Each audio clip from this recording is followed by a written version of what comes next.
তরকারি এবং সাহারির যে সমস্ত উপাদান রয়েছে তার মূল্য নিয়ন্ত্রণ করার জন্য সরকারকে বিশেষ পদক্ষেপ গ্রহণ করতে হবে।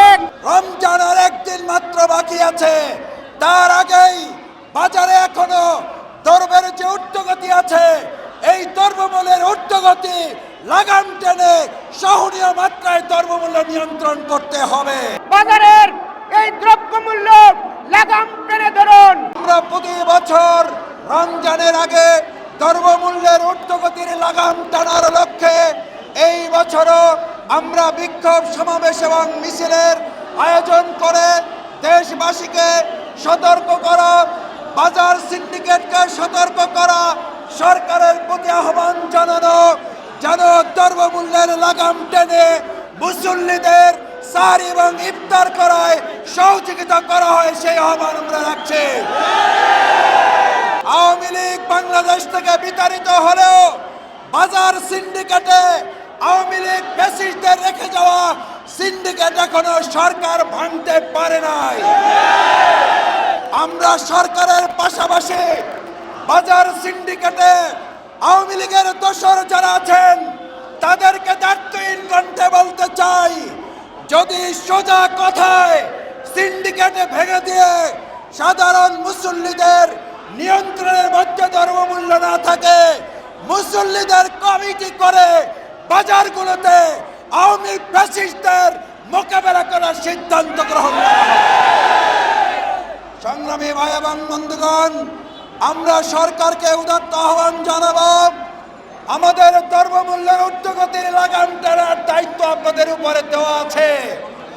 আপনারা জনগণের সরকার হিসাবে যে অন্তর্বর্তীকালীন দায়িত্ব গ্রহণ করেছেন, আমরা আশা করব রমজানের একদিন মাত্র বাকি আছে, তার আগেই বাজারে এখনো দ্রব্যের যে ঊর্ধ্বগতি আছে, এই দ্রব্যমূল্যের ঊর্ধ্বগতি লাগাম টেনে সহনীয় মাত্রায় দ্রব্যমূল্য নিয়ন্ত্রণ করতে হবে।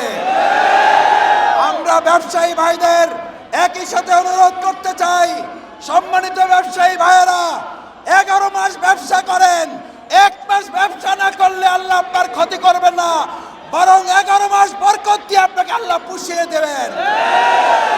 আমরা ব্যবসায়ী ভাইদের অনুরোধ করতে চাই, 1 মাস রোজাদারদের জন্য আপনি কোরবানি করেন, আল্লাহ আপনাকে 11 মাসের ব্যবসা দিয়ে বরকতপূর্ণ করে দেবেন ইনশাআল্লাহ।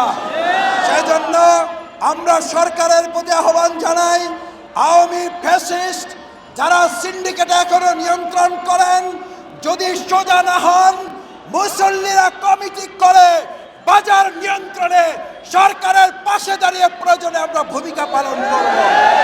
সংগ্রামী ভাই এবং বন্ধুগণ, একটি বছর পেরিয়ে আবারও মাহে রমজান আমাদেরকে আবার সেই মাহে রমজানের সেই সুন্দর সেই তাকওয়া অর্জনের আহ্বান আমাদেরকে জানাচ্ছে। আমাদের দ্বারে সমাগত মাহে রমজান, এই মাহে রমজানকে আমরা স্বাগত জানাচ্ছি, আহলান এবং সাহলান। সংগ্রামী ভাই এবং বন্ধুগণ, এ পর্যায়ে আমরা আমাদের এই অন্তর্বর্তীকালীন সরকারের কাছে দাবি জানাবো, আপনারা রমজানে মুসল্লিদের প্রতি সহানুভূতি দেখান, বাজারের এই দ্রব্যমূল্য লাগাম টেনে ধরুন, সবাই যেন বাজারের এই অসহনীয় অবস্থান থেকে পরিত্রাণ পায় এবং সুন্দরভাবে সেহরি ইফতারির ব্যবস্থা করতে পারে। আমি আজ আরেকটি দাবি জানাতে চাই, এই রমজান মাসে যেন মুসলমানদের ঈমান এবং আকীদা রক্ষার জন্য সুন্দর পরিবেশ বিরাজ করে, রমজানের পবিত্র রক্ষায় অশ্লীলতা, বেহায়াপনা, সিনেমা হল সহ যে সকল অপবিত্র জিনিসপত্র রয়েছে, হোটেল রেস্তোরাঁগুলোকে দিনের বেলায় বন্ধ রাখার ব্যবস্থা করুন। সংগ্রামী ভাই এবং বন্ধুগণ, এ দেশ হলো মুসলমানের দেশ, এই সংখ্যাগরিষ্ঠ মুসলমানের ধর্মীয় ইবাদত এই রমজানকে সুন্দরভাবে পালনের জন্য আপনারা সহযোগিতা করুন। পাশাপাশি আমি মিল কলকারখানার মালিকদেরকে জানাবো, আপনারা আমাদের এই শ্রমিক ভাইদের প্রতি দৃষ্টি নিক্ষেপ করুন, তাদের একটু সহানুভূতি দেখান, তাদের সময় একটু কমিয়ে দিন, তারা যেন সহজে রোজা পালন করতে পারে। 3 গুণ 4 গুণ 5 গুণ পর্যন্ত হয়ে যাচ্ছে। সরকারকে সে ব্যাপারেও পদক্ষেপ গ্রহণ করতে হবে। আমি সরকারের কাছে অনুরোধ জানাতে চাই, এদেশের জনগণের না বিশ্বাস উঠেছে দ্রব্যমূল্যের ঊর্ধ্বগতির কারণে, সেটি নিয়ন্ত্রণ করার জন্য একটি স্থায়ী পলিসি নির্ধারণ করতে হবে। কিন্তু আমাদের সামনে রমজানের সমাগত, রমজান মাসে ইফতারি এবং সাহারির সাথে সম্পৃক্ত যে সমস্ত উপাদান রয়েছে তার মূল্য নিয়ন্ত্রণ করার জন্য সরকারকে বিশেষ পদক্ষেপ গ্রহণ করতে হবে। এই জন্য এই ব্যবস্থাপনাকে আরও সুশৃঙ্খলভাবে গড়ে তোলার জন্য, দ্রব্যমূল্য বৃদ্ধির জন্য যারা ভূমিকা পালন করছে তাদের বিরুদ্ধে আইন শৃঙ্খলা বাহিনীকে কঠোর পদক্ষেপ গ্রহণ করতে হবে। আজকে আমরা সে আহ্বান জানাচ্ছি।